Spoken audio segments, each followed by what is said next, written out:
CMRL Exalogic സാമ്പത്തിക ഇടപാട് കേസിൽ നിർണായകമായ രേഖകൾ SFIO ഇഡിക്ക് കൈമാറി. ഈ രേഖകളുടെ അടിസ്ഥാനത്തിലായിരിക്കും വീണയെ 29-ന് ഇഡി ചോദ്യം ചെയ്യുക. വിവരങ്ങളുമായി ബിനോയ് ചേരുന്നുണ്ട്. ബിനോയ്, എന്തായാലും എല്ലാ രേഖകളും SFIO ഇഡിക്ക് കൈമാറിയിട്ടുണ്ട്. ഇനി ഈ ഒരു രേഖകളുടെ അടിസ്ഥാനത്തിലാണ് വീണയെ ചോദ്യം ചെയ്യാൻ പോകുന്നത്. വിശദാംശങ്ങൾ എങ്ങനെയാണ്? രണ്ടാമത്തെ പ്രാവശ്യമാണ് വീണയെ വീണ്ടും ഇഡി ചോദ്യം ചെയ്യുന്നത്. 29-ന് രാവിലെ 10:30 മണിക്ക് കൊച്ചിയിൽ ഹാജരാകണം എന്ന നിർദ്ദേശമാണ് അവർക്ക് നൽകിയിട്ടുള്ളത്. മെയ് 27-ാം തീയതി ആയിരുന്നു പ്രാഥമികഘട്ട തെളിവെടുപ്പും ചോദ്യം ചെയ്യലും തിരുവനന്തപുരത്ത് പ്രതിപക്ഷ നേതാവിൻ്റെ വീട്ടിൽ നടന്നത്. അതിന് തൊട്ടു പിന്നാലെ ഒരാഴ്ച മുമ്പ് അവർ കൊച്ചിയിലെത്തി ഇഡിക്ക് മുന്നിൽ ഹാജരായി ചോദ്യം ചെയ്യലിന് വിധേയായിരുന്നു. എന്നാൽ ആ സമയത്ത് SFIO രേഖകളൊന്നും തന്നെ നൽകിയിരുന്നില്ല. കേവലം ഒരു റിപ്പോർട്ട് മാത്രമാണ് നൽകിയിരുന്നത്. ഒരു വർഷം മുമ്പാണ് SFIO വീണയെ ചോദ്യം ചെയ്തതും ഈ മാസപ്പടിയുമായി ബന്ധപ്പെട്ട വിവരങ്ങൾ വീണയുടെ നിന്നും ശേഖരിക്കുകയും ഒപ്പം തന്നെ ചില കമ്പ്യൂട്ടറുകളിൽ നിന്നും ചില രേഖകൾ കണ്ടെടുക്കുകയും ചെയ്തത്. ഈ രേഖകളൊക്കെ തന്നെയാണ് ഇപ്പോൾ SFIO ഇഡിക്ക് കൈമാറിയിരിക്കുന്നത്. ഇതിൽ പ്രധാനമായും 2,78,00,000 രൂപ എങ്ങനെയാണ് വീണയ്ക്ക് നൽകിയത് എന്നുള്ളതാണ് ഇപ്പോൾ കണ്ടെത്താനുള്ള ഒരു ശ്രമം നടക്കുന്നത്. നേരത്തെ വീണയെ ചോദ്യം ചെയ്തപ്പോൾ അവർ പറഞ്ഞിരുന്നത് നേരിട്ടുള്ള ഇടപാടുകളായിരുന്നു. ഇത് സംബന്ധിച്ചുള്ള രേഖകൾ ഒന്നും തന്നെയില്ല. മാത്രവുമല്ല, എക്സാലോജിക് കമ്പനി ഇപ്പോൾ പ്രവർത്തനരഹിതമാണ്. അതുകൊണ്ട് തന്നെ അതുമായി ബന്ധപ്പെട്ട രേഖകൾ സൂക്ഷിച്ചിരുന്ന കമ്പ്യൂട്ടറുകളോ മറ്റുമൊന്നും തന്നെ കൈവശമില്ല എന്നും വീണ പറഞ്ഞിരുന്നു. മാത്രവുമല്ല, ഇവർ നൽകിയ പല ചോദ്യങ്ങൾക്കും പൊരുത്തക്കേടുകൾ ഉണ്ടായിരുന്നു എന്നുള്ളതാണ് വ്യക്തമാക്കുന്നത്.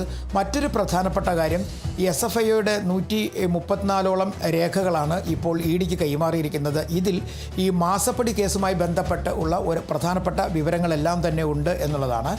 ഈ 134 രേഖകളിൽ 72 രേഖകൾ എക്സാലോജിക് കമ്പനിയും CMRLുമായി നടത്തിയിട്ടുള്ള ഇമെയിൽ ഇടപാടുകളാണ്. അതിൽ സാമ്പത്തിക ഇടപാടുകൾ സംബന്ധിച്ചുള്ള സൂചനകൾ ഒപ്പം തന്നെ ഇതുമായി ബന്ധപ്പെട്ട് അവർ ഒപ്പിട്ട രേഖകളൊക്കെ തന്നെ ഈ ഇമെയിലുണ്ട് എന്നുള്ളതാണ് SFIOയുടെ അന്വേഷണത്തിൽ നിന്ന് കണ്ടെത്തിയിരുന്നത്. ബാക്കിയുള്ളത് ഇവരിൽ നിന്നുള്ള ഇവരുടെ സാമ്പത്തിക സ്രോതസ്സുകൾ എങ്ങനെയൊക്കെ വിനിയോഗിച്ചു, എങ്ങനെയൊക്കെയാണ് വന്നത്, ഈ സാമ്പത്തിക സഹായങ്ങൾ എങ്ങനെയൊക്കെ എത്തി എന്നുള്ള കാര്യങ്ങളെക്കുറിച്ചുള്ള വിവരം കാണും. എന്തായാലും ഇത് ഇഡിയെ സംബന്ധിച്ചോളം അവർക്ക് ലഭിക്കുന്ന ഒരു നിർണായകമായ തെളിവാണ്. ഈ നേരത്തെ തന്നെ ഇഡി SFIOയുടെ ചോദ്യം ചെയ്യലിന് തൊട്ട് പിന്നാലെയാണ് ഇഡി ഈ കേസിലേക്ക് കടക്കുന്നത്. കാരണം CMRL കേസുമായി ബന്ധപ്പെട്ട് ഇത് ഒരു ഇൻട്രീം സെറ്റിൽമെൻറ്റിനാണ് ആദ്യം ആദായ നികുതി വകുപ്പിൻ്റെ മുന്നിൽ എത്തുന്നത്.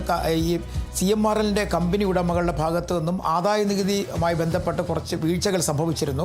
അങ്ങനെ ആ ആദായ നികുതി വീഴ്ചകൾ പരിശോധിക്കുന്നതിന് വേണ്ടി നടത്തിയ അന്വേഷണത്തിനൊടുവിലാണ് CMRLും എക്സാലോജിക്കുമായി ഉള്ള ഇടപാടുകളെക്കുറിച്ചുള്ള വിവരം പുറത്തു വരുന്നത്. അതിൽ നിന്നും CMRLന് നൽകാത്ത സേവനത്തിൻ്റെ പേരിൽ എക്സാലോജിക്ക് എന്ന് പറയുന്ന വീണ ടിയുടെ ഉടമസ്ഥതയിലുള്ള കമ്പനി പണം പറ്റിയിരിക്കുന്നതായി കണ്ടെത്തിയിരുന്നു. 2,78,00,000 രൂപയാണ്. അതായത് പ്രതിമാസം 8 ലക്ഷം രൂപ വീതം കൈപ്പറ്റിയിരുന്നു വീണയുടെ പേരിലും ഒപ്പം കമ്പനിയുടെ പേരിലും. പക്ഷേ ഇത് ഒരു വിധത്തിലും സേവനങ്ങൾ നൽകിയിട്ടില്ല എന്നും ഈ KMRLന് ആവശ്യമായ തരത്തിലുള്ള സേവനം എക്സാലോജിക്കിനെ ചെയ്യാൻ കഴിയത്തില്ലായിരുന്നു എന്നുമൊക്കെ വ്യക്തമായി ഈ SFIOയുടെ കണ്ടെത്തലുകൾ ഉണ്ടായിരുന്നു.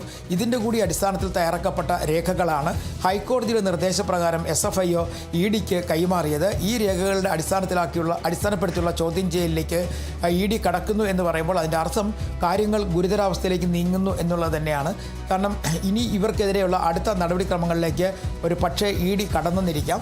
കാരണം വീണയെ സംബന്ധിച്ചിടത്തോളം അവർക്കെതിരെ ഉയർത്തിയ പല ചോദ്യങ്ങളും അവർ നിരസിക്കുകയാണ് ചെയ്തത്. കാരണം തെളിവുകൾ ഒന്നും തന്നെയില്ല. അതുപോലെ തന്നെ കഴിഞ്ഞ ആഴ്ചയിൽ ഇവരുടെ ലോക്കർ HDFC ബാങ്കിൻ്റെ ലോക്കർ തുറന്ന് പരിശോധിച്ചിരുന്നു. ആ പരിശോധനയിൽ കുറച്ച് രേഖകൾ കിട്ടിയിട്ടുണ്ടെന്ന് ഇഡി പറയുന്നുണ്ട്. പക്ഷേ അത്തരത്തിൽ രേഖകളൊന്നും ലഭ്യമായിട്ടില്ല എന്നാണ് മറ്റ് സ്ഥലങ്ങളിൽ നിന്ന് കിട്ടുന്ന വിവരങ്ങൾ. എന്തായാലും അന്വേഷണം വേഗത്തിൽ പൂർത്തിയാക്കാൻ തന്നെയാണ് ഇപ്പോൾ ഇഡിയുടെ തീരുമാനം. കാരണം ഈ മെയ് 27-ാം തീയതി നടന്ന സംഭവങ്ങൾ, അതായത് പ്രതിപക്ഷ നേതാവിൻ്റെ വീട്ടിൽ വീണ താമസിക്കുകയാണ്.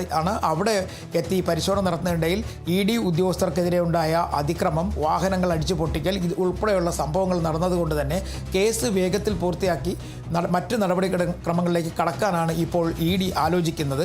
അതിൻ്റെ ഭാഗമായിട്ടാണ് വളരെ വേഗത്തിൽ തന്നെ ഇപ്പോൾ വീണയെ വീണ്ടും ചോദ്യം ചെയ്യുന്നതിന് വേണ്ടി ED വിളിപ്പിച്ചിരിക്കുന്നത്.